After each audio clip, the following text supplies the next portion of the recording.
నమస్తే, నేను Priya. Welcome to AJ news. తెలంగాణలో నిర్మల్ జిల్లా కడెం మండల కేంద్రంలో గత బీఆర్ఎస్ ప్రభుత్వం నిర్మించినటువంటి డబుల్ బెడ్రూమ్ ఇళ్లను ఇల్లు లేని నిరుపేదల ఇళ్ల తాళాలు పగలగొట్టి స్వాధీనం చేసుకున్నారు.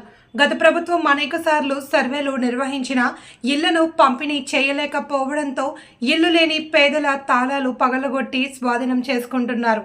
డబుల్ బెడ్రూమ్ ఇళ్లు నిర్మించి 2 ఏళ్లు గడుస్తున్నప్పటికీ పంపిణీ చేయకపోవడంతో స్వాధీనం చేసుకున్నట్లు వారు తెలిపారు. తమకు ఇల్లు పంపిణీ చేసే వరకు ఖాళీ చేసే ప్రసక్తే లేదని స్వాధీనం చేసుకున్న పేదలు స్పష్టం చేస్తున్నారు. ఉమ్మడి ఆదిలాబాద్ జిల్లాలో డబుల్ బెడ్రూమ్లు ఇస్తామని చెప్పి ప్రభుత్వాలు చెప్తున్నప్పటికీ ఇప్పటి వరకు నిర్మాణమై 2-3 సంవత్సరాలు గడుస్తున్నప్పటికీ ఎవరికి ఇవ్వట్లేదు. పేదలు ఇల్లు కిరాయిలు కట్టలేక, మాలాంటి పేదలు కిరాయిల్లో ఉండలేక వికలాంగులుగా మేము చరిత్రలో నిలిచిపోతున్నాం. ఇప్పటికైనా ఈ ప్రభుత్వం మాపై దయతలిచి వెంటనే ఇళ్ల పంపిణీ చేయవలసిందిగా మేము కోరుతా ఉన్నాం.